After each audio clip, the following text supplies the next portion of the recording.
And we see king, 6, deuce, rainbow roll off the deck here. Rast flopping 2 pair, but guess what? Eldridge flops bottom set. This is a disaster brewing here for Brian Rast potentially. Huge cooler. Rast has 3 pair even, king, 6, deuce, and the flop looks very deceptive. How do you have 2 pair on king, 6, deuce? So he thinks he has the nuts right now. And he's doing really well against pocket aces. He's doing well against the king. He's doing well against air. You don't get away. That's the answer. You have to hit 2.5. And there is a check raise from Rast, making it 2.5 million. Now, if you're Eldridge, is it a call scenario, or are you just getting it in here? I think more likely it's just a call. So if Rast has a hand he wants to go with, like king 6, you shouldn't lose that action on basically any turn, given how the stack sizes are put together. But here we are, all in. Oh, it's so sick. All right, Eldridge with the shove, and it is so sick indeed for Rast, as that 1 deuce is not going to help Rast. He's going to be looking for a king or a 6 with the 6 of diamonds already dead. Turn card is the jack of spades, and that brings in a backdoor flush draw for Rast. You can see some of the removed outs on the screen as well. Doesn't have all 12. River card coming. Can Brian Rast survive? It is a spade on the river, and Brian Rast backs into a flush, and doubles up to 14.4 million. Donnie, is that how you go to the Poker Hall of Fame? I mean, that's how you win 6 bracelets on your way to number 7. Wow. You want to hit top pair, top kicker against a middling pair and just get the money in.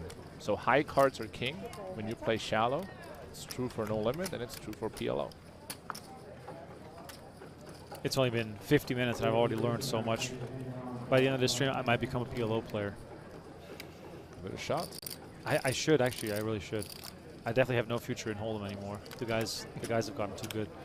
9-7-4, 2 spades on this board. As you can see, Helppi out in front here, 61% to win this one. But he, of course, going up against Eldridge, who might have multiple bullets ready for Helppi, who has a pair of 7s, backdoor diamonds. Yeah, so once again, from a principle perspective, you want to have some connection to the board, not only because it gives you equity, but also because you remove some chances your opponent hits. In this case, Eldridge has king, jack, 8, deuce. He does have a gutter, but no spade, no pair blocker, no open-ender. It's quite light, and Helppi makes the right call on the flop there. He does have potential, going for the backdoor flush draw, backdoor straight draw, so he can hit trips and 2 pair. Turn is a queen, and we do see a check. I would imagine Helppi is just going to check back. You're not really trying to make a better hand fold at this point, I would think. It looks like he sees some weakness here in Eldridge and goes for a bet. He is correct, though. Eldridge with king high. If he gets him to fold, then Eldridge folds 30% equity, which is still a big win for you, Helppi, at this point. Do you think Helppi is calling the flop a lot to set up this kind of move where he's going to try to see whether Eldridge checks the turn and then he's going to try to take it away, or is it very much, or is it too much card dependent in a game like PLO? I would say it's more card dependent. I mean, there's an element. This is going to be wild. Are we going to see a raise? Wow, we see a call by king high. This is definitely, I mean, there should be some plan on the river, which might follow through now in a deuce of spades, but check calling the turn with king high, no straight draw, and I mean a gut shot and no flush draw really only works if you have some evil plans for the river. And this is actually a river that presents itself as a pretty good one to scare your opponent. Flush gets there. Wow, so Eldridge check calling the turn with absolutely nothing, and now he's going to come in and lead this river. This is a tough puzzle. This is a tough puzzle to figure out. Your Helppi is like, what is this guy doing? Wow, Helppi makes the call. Call of the night so far. The Finnish legend with 2 pairs, 7s and deuces, makes the call on the river, and a big shift here when it comes to the chip counts. Look at Helppi's smile. Look at that little smile on his face, Donnie. This man does never really give away too much emotion, but that smile speaks 1,000 words. And very interesting to note, Eldridge didn't table his hand. He just mucked it. So Helppi didn't have to show. So no one else at the table knows what happened. No one knows what Helppi called with. No one knows what Eldridge ultimately was bluffing with. he is a 34% underdog in this Raise case. the pot. Oh, wow. He is going to fast play this hand, and he will be in a lot of trouble sharing the king-jack and looking for a hard draw. Juha Helppi basically has to assume he has the nuts. Rast didn't re-raise pre. Aces beats him. But you flop a set on an ace-high board, you got to go with And this. there it is. Juha Helppi announces all in. Brian Rast makes the call, and this is one of those classic PLO moments. The stacks have narrowed. It's a close battle here, and all of a sudden, we have 28.6 million in the middle. This is like 40% of the chips in play. Wow. It's out of nowhere. The two most accomplished players at this final table, Juha Helppi and Brian Rast, clashing for what ultimately will be the 5th place finish, because Rast only has Helppi covered by about 150K. All right, big turn card coming up here. Helppi ahead with a set of 10s. Turn card is the 9 of spades. Rast now with 10 outs, looking for the 5 of spades, 5 of clubs, or hearts. You can see that a few cards no longer available. That's no heart, no. While you're drawing 5, no heart, no 5. Helppi indeed looking to avoid the heart or the 5. River card coming in. It is a 5, and Brian Rast does it again. How does he do it? He hit runner against Eldridge to double up, and he spikes a 5 on the river Really sure. I think I to do, send but Juha Helppi to the rail and claim the chip lead worth 29 million. What a brutal way to go out for the fin. Now, I think I would catch on pretty quickly because I have a pretty sort of fluid mind when it comes to trying to understand card games. Will Eldridge fold this? I don't think so. He has the chips to play, and he could connect with a lot of different boards. He actually has the best hand at this point. And Wang has a hand that blocks aces, can do a really good job at just flopping top pair and getting the money in. He wasn't able to win pretty much any pot. Is it about to turn around? We have a wrap for Wang and top 2 pair for Eldridge on this Jack 10 board. And this is pretty much a flip. Classic PLO. Made hand versus draw. Top 2 against wrap. Top 2 against wrap. Turn card coming in. It's the Jack of Hearts, and Eldridge gets the check mark here. Wang dead on the turn as Eldridge fills up and makes a full house. Yang Wang collects the largest score of his live poker career, but he will be left wondering what could have been, as he will take home $725,000, and the remaining 3 players are taking home at least $1 million. Don't go on. Rast's going to come in with a raise here. 5. Pot size raise with the ace blocker. Eldridge has an easy fold, and Cahn has a hand he definitely wants to play. I would 3-bet this hand, just trying to get it in. You have the 3 highest cards in the deck, and he goes for the 3-bet. And Rast snaps it off. The money goes in pre, and Cahn is at risk. He has the best of it with ace, king, queen, deuce against ace, queen, 6, 5. Blocks one of the spades. Has the better ace.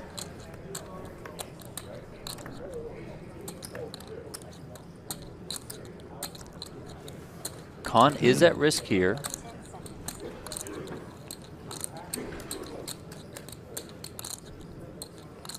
Doesn't look too comfortable. Rast won a lot of all-ins today. All right, here we go to a flop. 9, 8, 5 with a couple of hearts. It's pretty acceptable. Rast takes the lead. He's got a pair of 5s here. It's terrible news for Cahn. Yeah, he shoots up to 81%, does Rast. 7 on the turn. That's going to give Brian Rast a straight with that 6-5.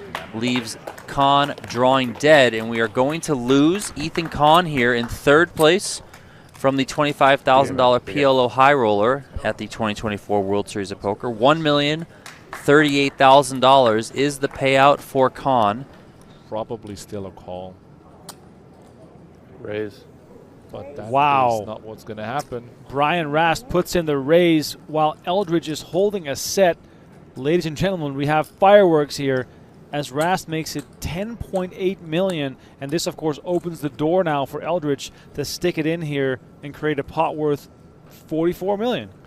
It's a committal raise, so Rast is not going to fold. Eldridge will recognize that and put the money in. Going. He's just hoping to run into a set and not into a Jacks. combo draw. Oh, you're in good shape, man. Uh-oh. Set over set. Music to the ears of Eldridge. Absolutely brutal for Brian Rast, who got luckier earlier versus both David Eldridge and Juha Helppi, and now he got set over set, meaning that David Eldridge is 2 clean cards away from doubling into the chip lead. We have our biggest pot of the night right now, 43.6 million in the middle. Well, Eldridge got bat beated already by Rast. There's probably some flashback moment here. What set exactly is he facing? So 3s here for Rast with 10-4 with it. 7 of hearts on the turn. Rast looking for a 3. The 3 of clubs is only out. Can he end it with a 1 outer here? That'd be insane. It is the 5 of spades though. And David Eldridge with his set of jacks doubles into the chip lead that he started this final table with. So things back to where they once were. Whatever. Well, Just check the dang thing. What about this one, Donnie? What about this one? No, that drives me nuts. If you do that, I want to throw my chips at your face. It doesn't really help that we're on audio only, but like when you cross your arms and you put your right hand on your left bicep and then you check by just tapping your finger on your bicep. It's probably the most tilting way. I hate everyone that does everything slow Of the too. check. Like the people that sit there and then they're like. I just want to be like, can we just? Was that Dan Smith who did that? Can we just speed this up, please? What we need is, similar to like Barry Greenstein's book, we need a guide for 2024. Right. Basically, Etiquette. how, yeah, how, yeah, basically how to not be an idiot at the poker table. That's what we need. Or an asshole. Yeah, there's just too many things that people don't understand are just not good. For example, the slow motion. There's no reason to move like a robot. No. Like, Just move. it's okay. It's poker. It's like people won't be able to tell based on the speed of how your arm moves if you're weak or strong. 3.3. Brian Rast firing 3.3 million. It's got a lot going on here with the 6 high straight. Also has the diamonds to go along with it. Eldridge sitting on 2 pair. Excuse me, 3 pair. Can only play 2 of them. Right. This is trouble. Has full house outs though, aplenty. And Well, this 15%. This pot's quickly up to 11 million here. And if you're Rast, you need to fade that board pairing. River is the king of spades. Perhaps the 3rd spade here. A bit of a scary card here for Rast as he doesn't have any spades to block whatever draw Eldridge might have. Well, could this also be a card that saves Eldridge, you know, from putting some more chips in the pot? Oh, I could mean, be a he's- card that helps him in different ways. Yeah, there you go. I mean, he tried this versus Juha Helppi. Then he had absolutely nothing. Now well, at least he's- this time he has 1 spade. Right. This is big. I like it. I mean, if you're Rast, you have 0 spades, but also you have the diamonds, which is like bad in both ways. You want your opponent to have the diamonds, and you have no spade yourself. This could work. Eldridge finding a really crafty bet here for 6.3 million. Whoever ends up winning this tournament, they are both putting on a show. And Rast lets go of the straight, and Eldridge takes this one down, chipping up to 40 million. We got a real fight here. That was strong. It's a hand you want to 3-bet all day long. Like he might just call the reduced variance and play more post flop, but this is in the book, and by the book I mean the software. This is a straightforward 3-bet. 40 big blinds, double suited ace king, very strong hand. We'll see a flop. Is this just Rast trying to reduce variance? Is that what this most likely? I would have to think that he thinks he has a post-flop edge and wants to reduce variance. I would say that Eldridge is a very worthy competitor post-flop. He has shown all kinds of moves that worked and made it difficult to play against him. So, again, sometimes we're in spots where we're like, oh, let me just reduce variance here and there. But if you just play theoretically correct, like, I mean, look at this hand, 10, 6, 5 deuce. Like, you would 3-bet with an amazing hand with ace, king, 6, 4 and just extract value. Either your opponent folds pre or you reduce the SPR. If he would have 3-bet pre, he can just push this flop and take down a huge pot. But now he has to sort of navigate for multiple streets because his hand is not strong enough to check raise now at this stack to pot ratio.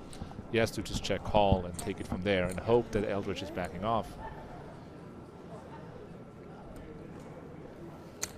Rast does come with the call, and look at this pot instantly bloating up to 12.6 million. Any move on the turn will be costly for either player.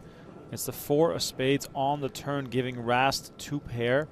Is there any additional sense of security in hitting that 4? It's certainly a big card. Rast, it's tricky. Eldridge now connects with the 4 in some ways. He has a gut shot now with 6 deuce. What? oh my God, Eldridge strong just play. Swinging for the fences. It's actually 5-5. All those hands beat Rast by a mile. It's a good day today. I'm all in. Wow, Rast moves all in, You've seen enough. and the fold comes in for Eldridge, and all of a sudden, role reversal. Brian Rast takes back the chip lead. He was standing up as if he was 100% convinced that this was going to showdown. Correct. Rast picks up a pair of 6s. He's not too happy with the flop. And then Eldridge has ace 10, 7, 7. Could have the best hand at the moment, which in fact he has. And he also has a nut gut shot. Checks. Different possible ways to make the best hand. A 7 gives him a set. 8 gives him a straight. Ace gives him top pair. Backdoor diamonds. Check back is completely standard. We see a turn, which is the 4. And that's a great card for Brian Rast to bluff. He faces a check back range on the flop. His opponent probably doesn't have 2 pair or a set unless he improved with a 4. But the good thing about Brian Rast's hand is that he blocks some of the hands that interact with the 4. He has a 3 and a 6. He blocks the straight. Blocks from 2 pairs as well. So it is a good turn to bet and make marginal hands fold like ace 10, 7, 7 or just a 9, just a 6, even just overcards. Yeah, 2.5. 2.5 million is the bet from Rast. Action now back on over to Eldridge. I think if he wants to make a better hand fold than the one that he has to go bigger, maybe like 5.5. Against a third pot size bet, Eldridge has an easy decision with a lot of the hands that beat Rast at this point. For example, the ace 10, 7, 7, which does make the call. River is a 5, so Rast makes a straight. Some other straight gets there, the 7, 8, which is not a huge concern because Eldridge checked back on the flop. What's interesting though is that Eldridge actually blocks 7, 8 with 2 7s and might turn this hand into a bluff, blocking the nuts. Knowing Eldridge is certainly a possibility. He has been very aggressive in various spots. 7. 7 million is the bet. And look at this, Rast going for value, betting 7 million with his 6-high straight. Now Eldridge has 2 of those 7s necessary for the 7-8 straight. How much does that impact this decision? The bet is too large to call. It's raise Wow! or fold.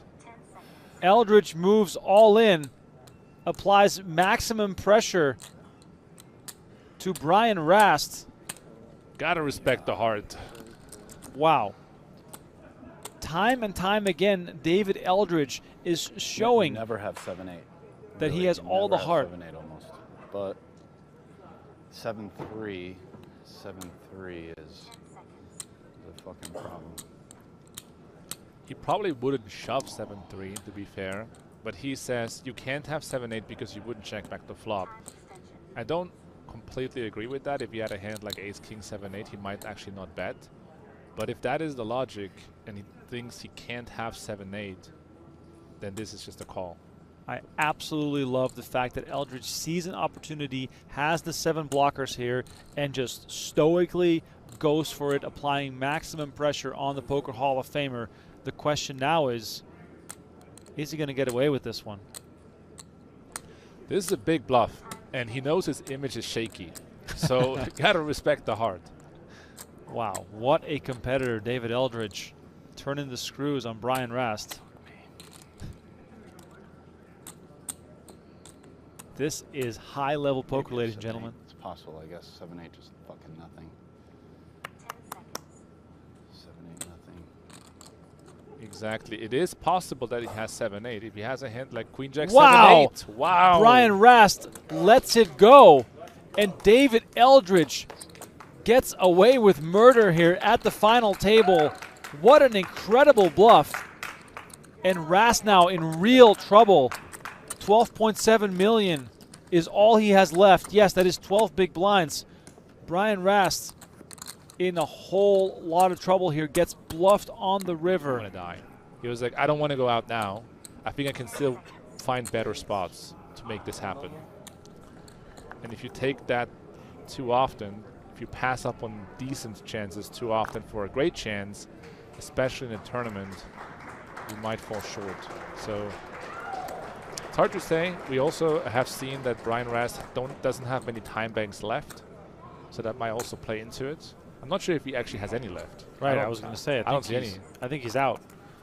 I think he is out of time banks, so it's going to make things a little more tricky for him as we see King Queen 7 roll off the deck. Eldridge with top set and the flush draw. Oh my God, this guy is really. This is actually a good hand to slow play because now you have the set and the flush draw, especially at this shallow of a stack size. But that's 2 million. Oh, for a second he's going to put. Very quick and confident chip shuffle there. Made it seem as though Rast was ready to move in here with the pair of queens. Eldridge is smart by using a small sizing. He makes it really tough to even just fold a queen because he's betting so often. He's very aggressive, bets very frequent. So Rast is right in thinking might have the best hand. Now if he improves on the turn, that would be big trouble. Wow, quads for Eldridge. This man bluffs when he has to and makes it when he needs to. Closing in. This is a trouble card for Rast because it makes it less likely that Eldridge has a king and his queen should be good. Now Eldridge on the other side is thinking, of course, how can I sell this? Do I check now and bet the river? Do I bet small now? Goes for the trap. River card brings the 7 of spades now. Double paired board showing. Brian Rast only has exactly the size of the pot left behind. I assume he's just bouncing his timing and he wants to check and really hope this gets to showdown. But we know that there's only one way this goes to showdown, and that is if Eldridge puts in a lot of chips here on the river and gets called. So by now, he probably should have figured out Rast has probably a queen. How much can he bet? Is all of it too much? Or should he go for like a 4 million bet? A look there at Christine, David Eldridge's wife, eagerly spectating as her husband is in a dominating situation here at this final table. 6 million is the bet from Eldridge. So to put this into perspective, Rast has 30 seconds to decide. That's it. After 30 seconds, his hand is dead. That is so brutal. And you can see it too by his motion. You can see the nervousness in Brian Rast's body language. Makes the call with the queen, and quads is tabled. Brian Rast down to fewer than 5 big blinds, and David Eldridge closing in on the bracelet here in the 25K PLO high roller. Ace 10, 8-6 here and 4 big blinds. It's time to go with this one. All right, Brian. I think I was talking to maybe Daniel Negroni one time where there's kind of a strategy where maybe Eldridge even like checks dark at times. So it's always on Rast. He never has any time to think. All right, here we go. All in and a call. Brian Rast, tournament life on the line. David Eldridge, a clean run out away from winning the 25K pot limit Omaha high roller. $700,000 pay difference between first and second. An absolutely enormous hand. We've seen big all-in showdowns before here at this final table, but none as big as this one, as Eldridge is on the brink of closing it out. Now Rast still has good equity. Let's see what the flop brings. King, 7, deuce, 2 clubs. Eldridge with the nut flush draw also has backdoor diamonds going for him. Brian Rast looking for a 10 or an 8 to survive here. Turn card is the king of diamonds. Now Rast down to the 10 or the 8 of hearts. Yeah, without a diamond, without a club. It's wow. rough. Holy shit. 2 outs only for the Poker Hall of Famer to stay alive. River card is the 7 of spades. That's not going to do it. David Eldridge. You bluff me on the deuce 4, 5, 6 hand. The 7 million. Yeah. Yeah. Bluff. Okay. You never want to hear that at the end. Nice You hand, don't nice want to hand. hear that at the end. Quick pause there from me as David Eldridge confesses to bluffing, and he bluffed his way to the bracelet, winning a whopping $2.2 million. Definitely a phenomenal. I was wondering who's asking for a 10. Wow.